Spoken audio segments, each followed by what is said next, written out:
So Alpine skiing started here in New Zealand at Coronet Peak in 1947.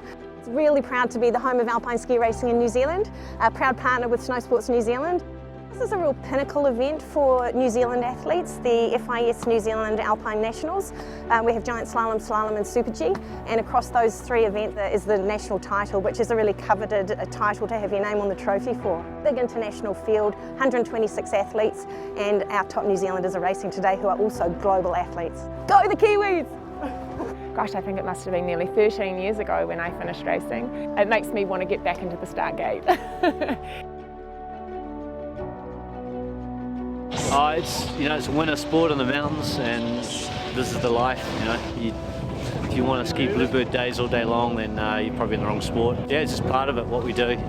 Getting up, getting ready, cancelling, getting up, getting ready, or running. It takes so many volunteers to run a ski race, and I grew up with that, and I think it's my turn to give back. I've got young kids who are coming through and really enjoying the Queenstown Alpine ski team and racing, and it doesn't happen without volunteers, and it's my passion. I love the sport.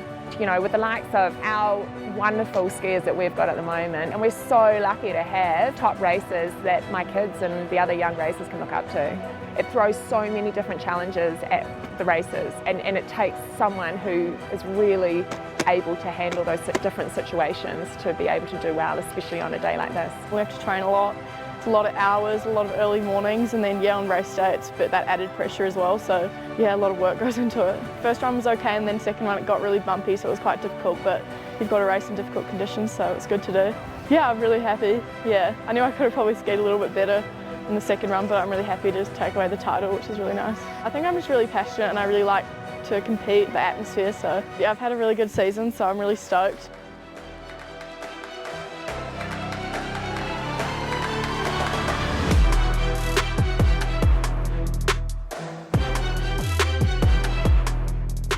First run I thought I skied pretty good at the top.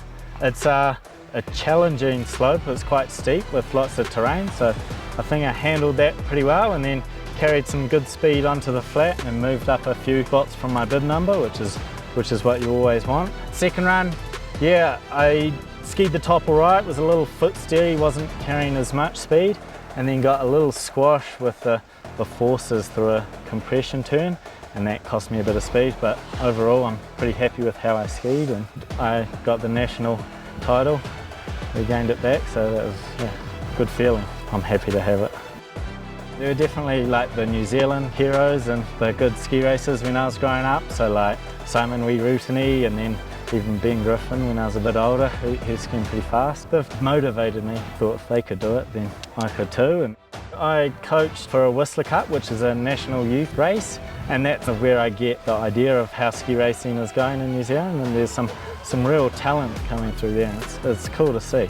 I think we're definitely punching above our weight. The sport is massively dominated by Europeans and North Americans. It's hard work to go overseas for 6 months of the year and try to compete at that level. It just adds an extra challenge that most of the Europeans don't have, but yeah, I think we do all right. This is a sport that has a huge amount of passion wrapped around it. Many of the people involved today, like myself, have been a racer at a national level in New Zealand before. It never gets out of your blood. You want to contribute back, be involved and see the next waves come through to get onto the global stage like we have with Alice Robinson.